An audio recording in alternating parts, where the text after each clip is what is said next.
اللہ نے قرآن میں کئی جگہ شکر کی طرف ابھارا ہے، لیکن اللہ نے جو انعامات کیے ہیں اس کو یاد دلا کے شکر کا مطالبہ کیا ہے۔ وَجَعَلَ لَكُمُ السَّمْعَ وَالْأَبْصَارَ وَالْأَفْئِدَةَ لَعَلَّكُمْ تَشْكُرُونَ، اللہ نے تمہارے لیے سننے کی صلاحیت رکھی، دیکھنے کی صلاحیت رکھی، تمہیں کان دیے، تمہیں نگاہیں دی جس سے تم دیکھتے ہو، اور تمہیں دل دیا جس سے تم سمجھتے ہو، تمہارے اندر جذبات ہیں، احساسات ہیں، شعور ہے، یہ سب اللہ نے دیا ہے لعلکم تشکرون، تاکہ تم شکر ادا کرو، تمہارے اندر اللہ کی نعمتوں کا احساس ہو۔ ہم کتنی نعمتیں روزانہ استعمال کرتے ہیں لیکن احساس نہیں ہوتا کہ یہ کسی کی دی ہوئی ہے، یہ احساس نہیں ہوتا کہ یہ اللہ کی عطا کردہ ہے، ہمارے اندر یہ فیلنگ نہیں آتی کہ ہمارا خود کا کچھ نہیں ہے، اللہ نے جب تک ہمیں استعمال کا موقع دیا ہوا ہے ہم لے رہے ہیں، ہمیں یہ احساس نہیں ہوتا کہ میرے ہاتھ کا کمال نہیں ہے بلکہ اللہ کے احسان اور انعام کے سبب سے حاصل ہوا ہے۔ یہ احساس پیدا کرنا شکر کو لاتا ہے، ہمارے اندر شکر کی صفت کو پیدا کرتا ہے، اور یہ کیسے ہوگا؟ جب ہم یہ سمجھیں گے کہ یہ جو ملا ہوا ہے وہ مالک کبھی بھی چھین سکتا ہے، جب ہمارے اندر یہ احساس ہوگا کہ جو چیز ہم کو ملی ہوئی ہے وہ دوسرے مالک کی ہے، وہ جب چاہے لے سکتا ہے، پھر کوئی اور ہم کو نہیں دے سکتا۔ قُلْ أَرَأَيْتُمْ إِنْ أَخَذَ اللَّهُ سَمْعَكُمْ وَأَبْصَارَكُمْ وَخَتَمَ عَلَى قُلُوبِكُمْ مَنْ إِلَٰهٌ غَيْرُ اللَّهِ يَأْتِيكُمْ بِهِ، آپ لوگوں سے کہیے اگر تمہارا کیا خیال ہے اگر اللہ تمہاری ان صلاحیتوں کو چھین لے، تمہارے سننے کو چھین لے، تمہارے دیکھنے کو چھین لے، اور تمہارے دل کے اوپر مہر لگا دے، دل تمہارا سخت ہو جائے یا اس کے اوپر پتھر، یا وہ پتھر جیسا بن جائے، الٹے پیالے جیسا ہو جائے، کوئی بات اثر نہ کرے اور دل مردہ ہو جائے، کون ہے دوسرا معبود، کون ہے دوسرا خالق اور مالک اور رب جس کی عبادت کی جانی چاہیے جو اس کو تمہارے پاس دوبارہ واپس لا سکتا ہے؟ ایک چھوٹی سی چیز ہو جائے، ذرا سی تکلیف ہو جائے، ہم ڈاکٹر کے چکر لگاتے ہیں، ہاسپٹل بھاگا کرتے ہیں، صرف تھوڑی سی جو تکلیف آ گئی ہے اس کو ختم کرنے کے لیے، ذرا سی زحمت ہو گئی اس کو ہٹانے کے لیے، ایک ڈاکٹر سے کنسلٹ کرنے کے بعد دوسرے کی طرف، دوسرے سے تیسرے کی طرف، دل کا ذرا سا جو سسٹم ہے وہ اوپر نیچے ہو جائے تو ہم رات دن ایک کر دیتے ہیں، صرف اپنی اس نظام کو صحیح طور پر چلانے کے لیے۔ جس نے اس نظام کو بنایا، جس نے یہ سب کچھ عطا کیا، جس کے احسانات اور انعامات ہر سانس میں چھپے ہوئے ہیں، اس کا احساس کرنا اور یہ سمجھنا کہ اگر چھن جائے گا تو کوئی اور واپس نہیں کر سکتا ہے، کسی اور کے پاس یہ طاقت نہیں ہے کہ وہ دوبارہ ان چیزوں کو دے سکے۔ زندگی ایک دفعہ ملتی ہے، جب چلی جاتی ہے تو دوبارہ واپس نہیں آتی ہے۔ انسان کو اللہ نے جو یہ نعمتیں دی ہوئی ہیں، کان کی، آنکھ کی اور بولنے کی، زبان کی، اگر ان میں سے کوئی بھی چیز چھن جائے تو پوری دنیا کی مشینری اگر مل بھی جائے گی تو ہمیں لوٹا نہیں سکتی۔ اگر ہماری زبان کٹ جائے خدا نخواستہ اور بولنے کی صلاحیت سلب ہو جائے تو پوری میڈیسین مل جائے گی، آپ کو دوبارہ یہ قوت واپس نہیں کر سکتی۔ تو جو چیز ہم کو ملی ہوئی ہے وہ اللہ نے اس لیے دی ہے تاکہ تم شکر ادا کرو، لیکن کیا کیا جائے؟ اللہ نے قرآن میں ہی کہا انسانوں کا معاملہ کیا ہے؟ انعامات اللہ کے بے شمار ہیں، احسانات بہت ہیں، دیا سب کچھ ہے، مطالبہ کیا کہ شکر بجا لاؤ، لیکن انسانوں کا معاملہ کیا ہے؟ قلیلا ما تشکرون، بہت تھوڑا شکر ادا کرتے ہو تم۔ اس کے دو مطلب ہیں، بہت تھوڑا سا شکر ادا کرتے ہو یا شکر کرتے ہی نہیں ہو۔ قلیلاً کے عربی میں دونوں مطلب ہوتے ہیں، ایک تو تھوڑا کرنا، دوسرا معدوم کے لیے بولا جاتا ہے۔ عرب بولتے ہیں مررت بأرض قلیل فیہا الکرات، میں اس زمین پر گزرا جہاں پر جو یہ ویجیٹیبل ہوتی ہے وہ تھی ہی نہیں، نہ ہونے کے لیے قلیل کا لفظ بھی بولتے ہیں وہ کبھی کبھی۔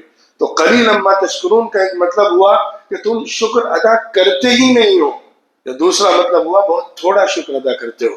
ایک تیسرا مفہوم یہ ہے بہت تھوڑے لوگ ہیں جو شکر ادا کرتے ہیں، بہت چند لوگ ہوتے ہیں جو صحیح معنوں میں اللہ کی نعمتوں کا شکر ادا کرتے ہیں۔ اس کائنات کو اللہ نے بنایا اور اس میں اتنی نشانیاں رکھی ہیں، اتنی چیزیں چھپائی ہوئی ہیں کہ انسان اس پر جتنا غور کرتا چلا جائے گا، جتنا اس کائنات کو دیکھتا چلا جائے گا، اللہ کی بڑائی کا احساس ہوگا، اللہ کی عظمت کا احساس ہوگا، اللہ کی پاکیزگی کا یقین ہوگا، اللہ کی قوت اور قدرت کا اس کو ادراک ہوگا، اگر وہ نگاہ بصیرت سے دیکھے گا، دل کی نگاہوں سے دیکھے گا۔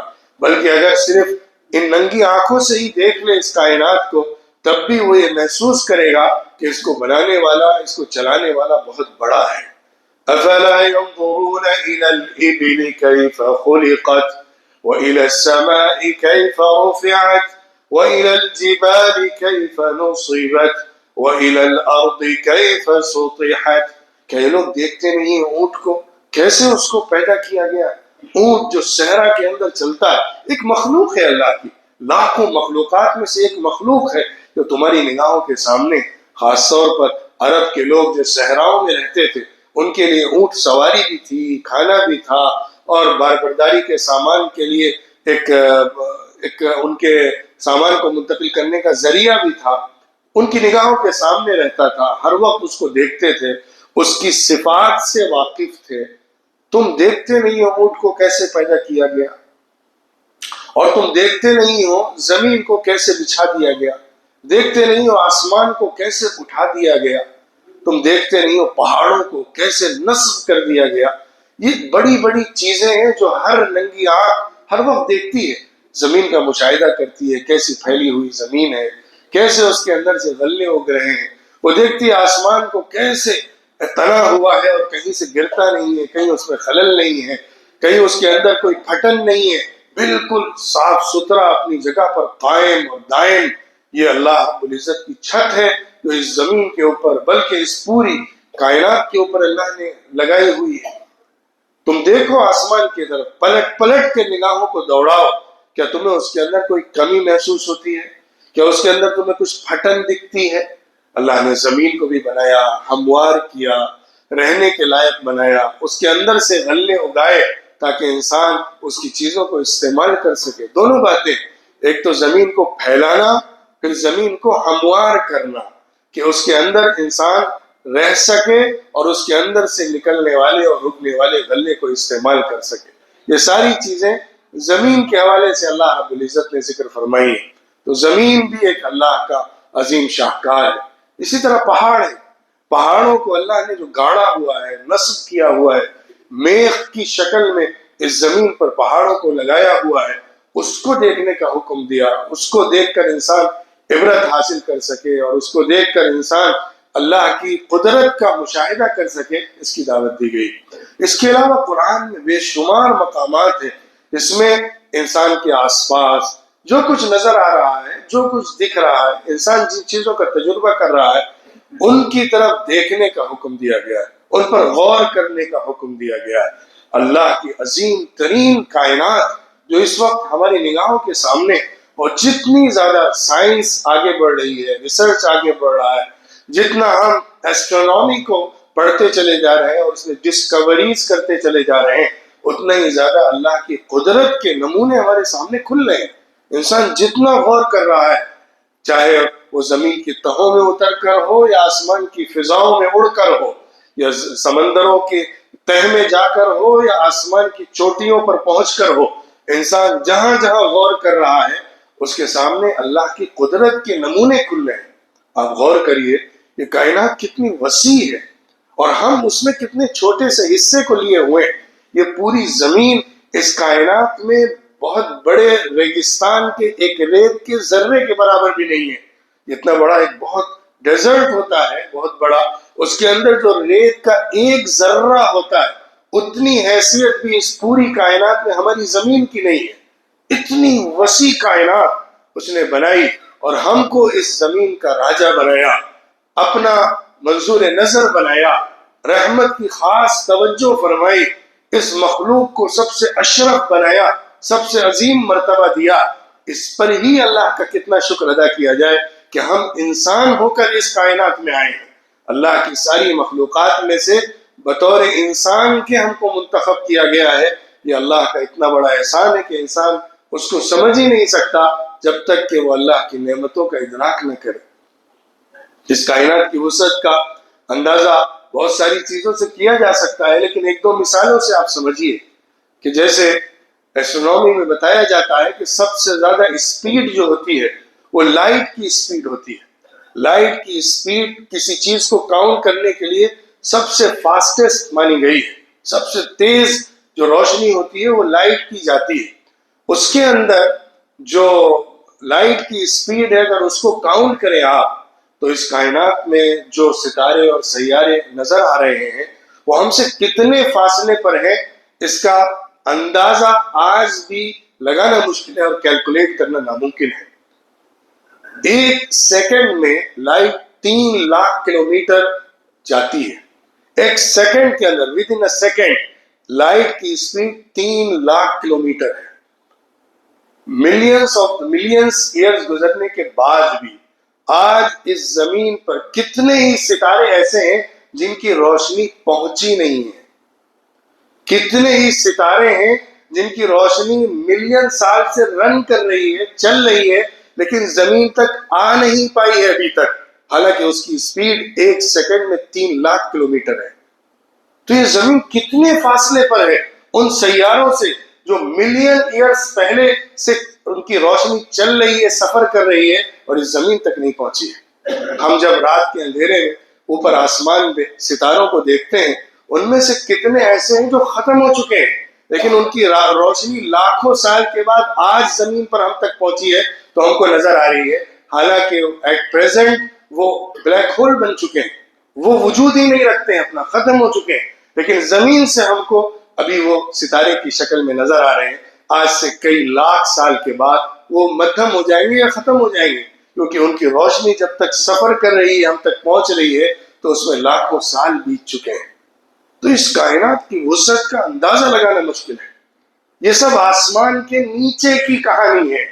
آسمان کے اوپر اللہ نے جو فرشتوں کا عالم بنایا ہوا ہے، اس کے اوپر اللہ رب العزت نے جو جنت اور جہنم بنائی ہوئی ہے، اس کا تصور کرنا بھی ممکن ہے، اس کا خیال کرنا بھی ممکن ہے۔ تو اتنی بڑی اور عظیم ترین کائنات میں اللہ رب العزت نے ہم کو جو مقام عطا کیا ہے، ہم کو جو مرتبہ دیا ہے، ہم کو جو حیثیت دی ہے، اس کو یاد کرنا، اس کو سمجھنا چاہیے۔ اللہ نے آسمان کے بارے میں ارشاد فرمایا ہے کہ ہم نے آسمان کو پیدا کیا اور ہم اس کو پھیلا رہے ہیں، اس کو وسعت دے رہے ہیں۔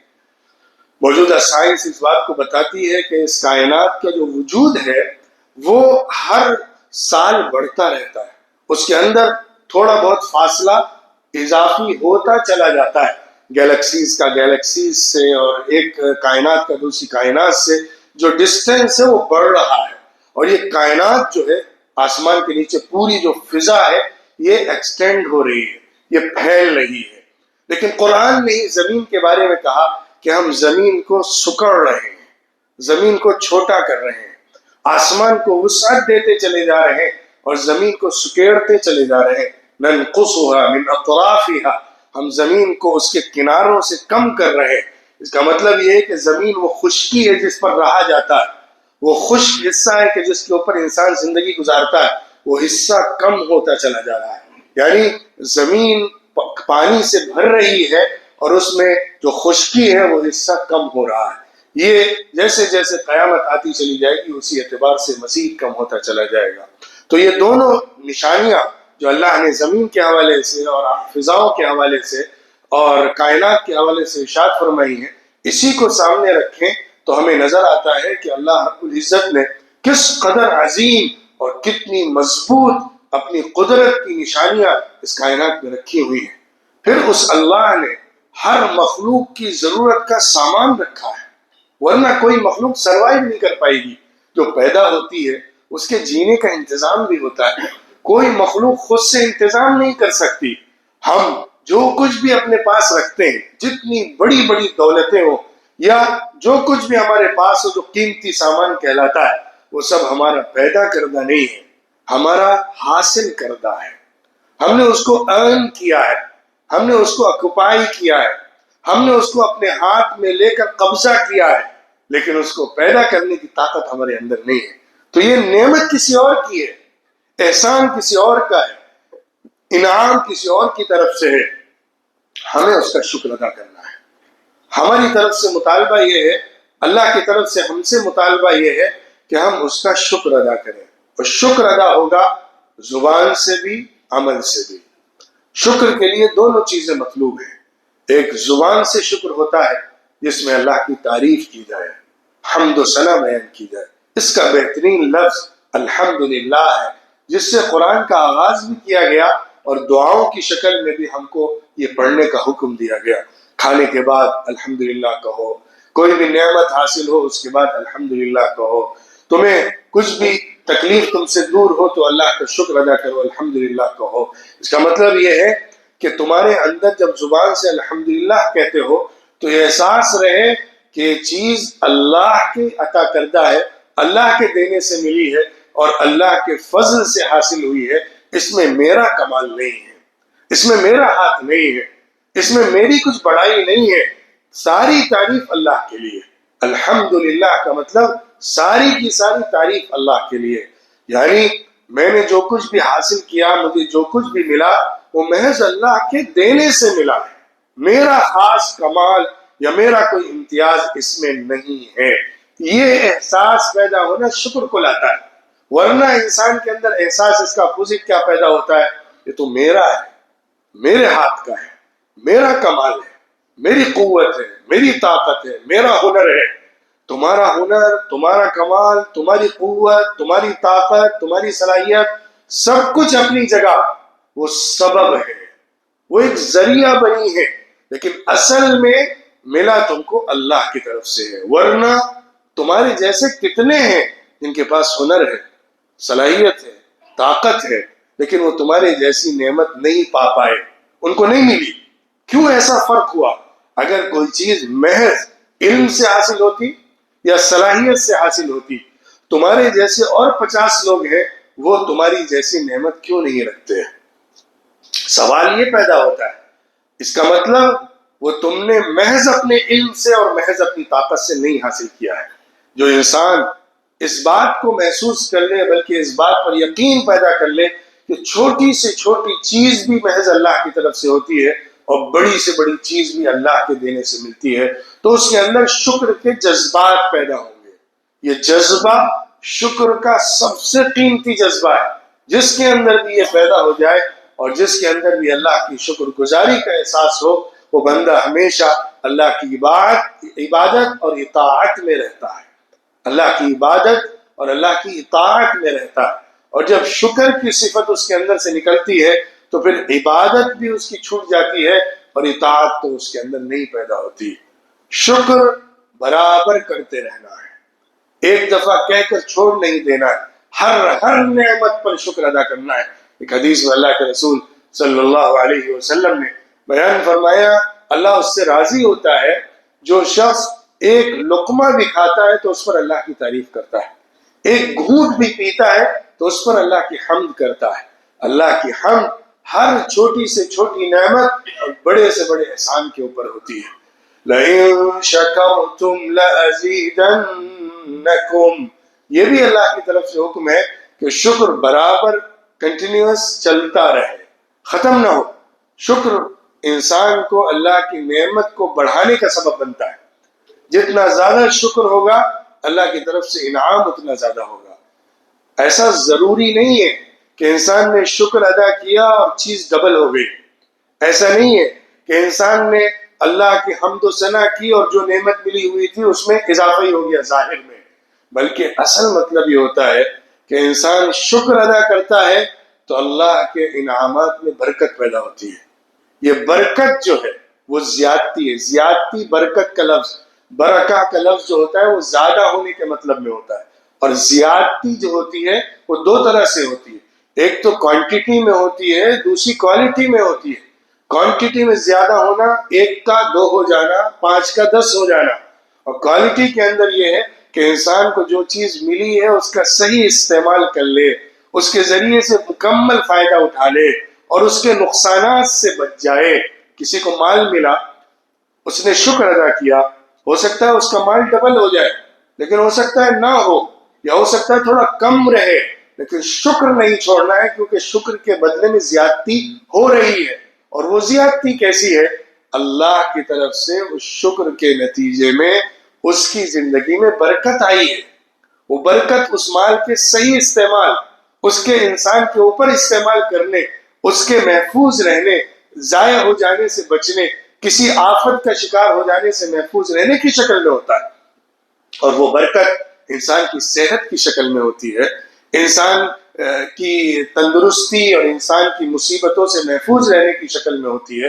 کسی بھی شکل میں اس مال کی برکت باقی رہتی ہے۔ جس طرح زکوٰۃ ادا کرنے سے مال پاک ہو جاتا ہے، اس کا مطلب یہ نہیں ہے کہ مال کے اندر کچھ گندگی ہے وہ صاف کر دی گئی، مطلب یہ ہے کہ معنوی طور پہ مال کے برے اثرات سے انسان محفوظ ہو جاتا ہے۔ اسی طرح شکر گزاری سے اللہ کی نعمت کی برکت زیادتی کی شکل میں ملتی ہے، کبھی تو وہ ظاہر میں زیادہ ہو جاتی ہے، کبھی معنوی طور پہ اپنی برکت کی شکل میں زیادہ ہوتی ہے۔ تو شکر گزاری برابر چاہیے، اور اس کے نتیجے میں اللہ کی طرف سے اضافہ ہی کیا جاتا ہے، کمی نہیں ہوتی ہے۔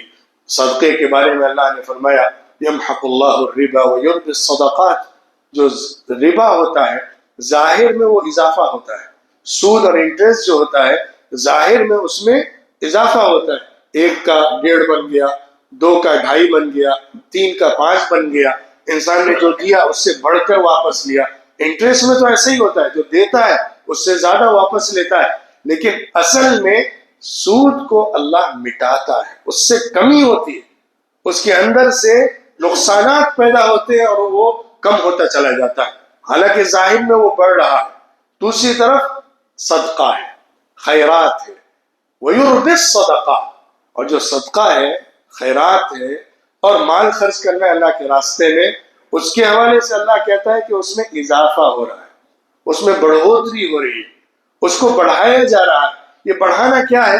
بظاہر آپ یہ سوچئے کہ آپ کے پاس 1 لاکھ روپے ہیں، آپ نے وہ ایز اے انٹرسٹ انویسٹ کیا، اس کے اندر سے آپ نے انٹرسٹ جنریٹ کیا، اور 1 سال کے بعد 1 لاکھ کا 1,20,000 ہو گیا۔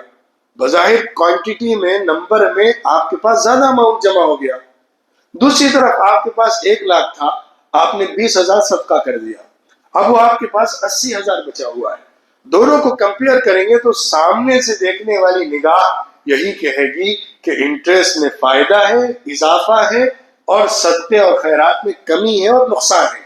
لیکن اللہ نے اس پورے نظریے کو بدل دیا اور یہ فرمایا کہ انٹرسٹ میں نقصان ہے اور اس میں کمی ہے، اور صدقے میں اضافہ ہے، بڑھوتری ہے۔ یعنی تم نمبرز میں مت گنو، تم کوانٹیٹی میں مت دیکھو، حقیقت پر نظر ڈالو۔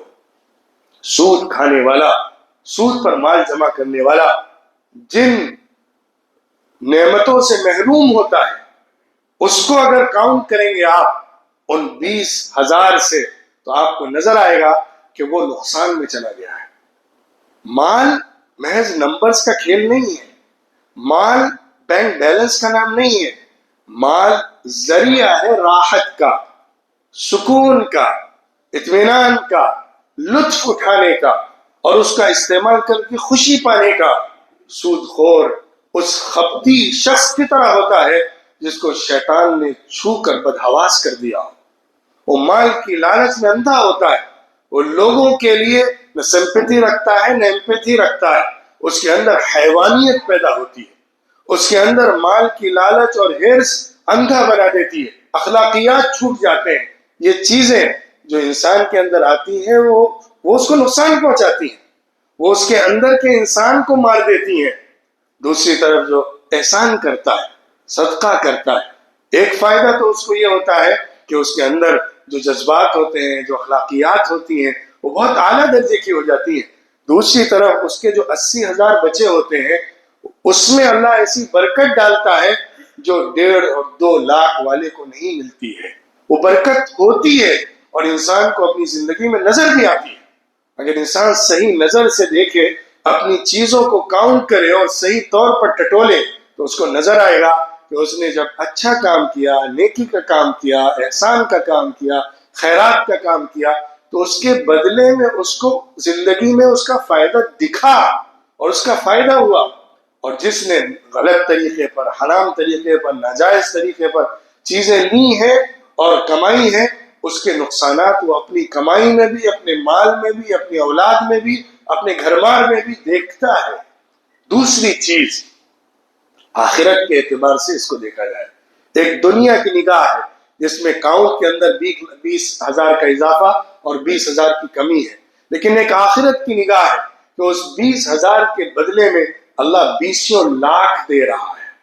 صدقہ ایک تھوڑا سا بھی کیا جائے تو اللہ اس کو بڑھاتا چلا جاتا ہے، یہاں تک کہ احد پہاڑ کے برابر بنا کر واپس کرتا ہے۔ حدیث میں آیا ہے۔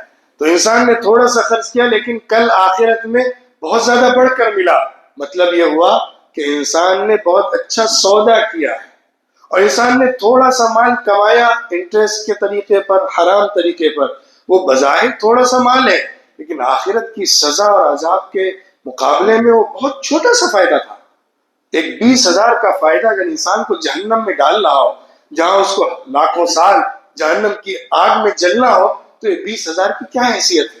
تو آخرت کی نگاہ سے جو دیکھے گا اور اللہ کے حکم کی نگاہ سے دیکھے گا تو اسے وہ فائدہ بہت چھوٹا سا لگے گا جو حرام راستے سے آ رہا ہو، اور وہ نقصان اس کو نقصان ہی نہیں لگے گا جو بظاہر اللہ کے راستے میں خرچ کر کے دنیاوی اعتبار سے ہو رہا ہو۔